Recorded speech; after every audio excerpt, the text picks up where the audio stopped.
ఇక్కడ ఒక ఫ్యామిలీలో జరిగిన ఇష్యూని బరితెగించిన భార్య భర్త మీద రేప్ చేశాడు అని పెట్టిన కేస్‌ని జనరల్‌గా ఇంకొక పరిస్థితుల్లో అయితే ఇలాంటి ఆర్డర్ ఇవ్వకపోవచ్చు. ఇక్కడ చాలా favourable order to the husband ఇవ్వడం జరిగింది. And the family members of the husband ఇవ్వడం జరిగింది.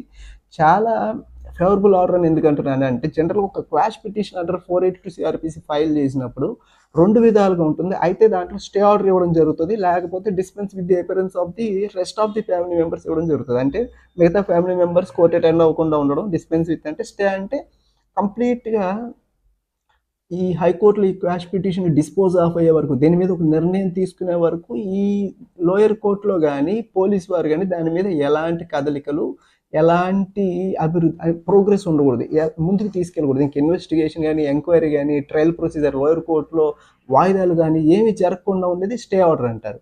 సో ఇక్కడ మనకి ఇది ఎఫ్ఐఆర్ స్టేజ్లో ఉంది కాబట్టి ఈ ప్రస్తుత కేసులో మన అడ్వకేట్ ఎవరైతే అడ్వకేట్ ఉన్నారో ఆయన చాకచక్యంగా వాదించి ఈ లోయర్ కోర్టు ప్రొసీడింగ్స్ని ఇంకా ఫర్దర్ ఇన్వెస్టిగేషన్ని పోలీసు వారు ఎటువంటి విధంగా అక్యూజ్ని టచ్ చేయకుండా ఉండే విధంగా ఒక స్టే ఆర్డర్ తీసుకురావడం జరిగింది.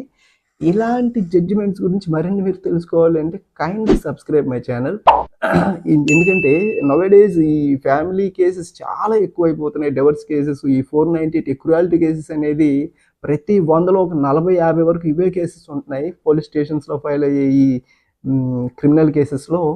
అయితే before getting in to the facts of the case, before getting in to the contentions of the petitioner and the contentions of the respondent, ఇంకా హైకోర్టు యొక్క అబ్జర్వేషన్స్ మనం డిస్కస్ చేసుకునే ముందు మీకు ఇక్కడ వరకు వీడియో నచ్చితే కనుక ఒక లైక్ చేయండి, సబ్స్క్రైబ్ చేయండి, ఇంకా షేర్ చేయండి.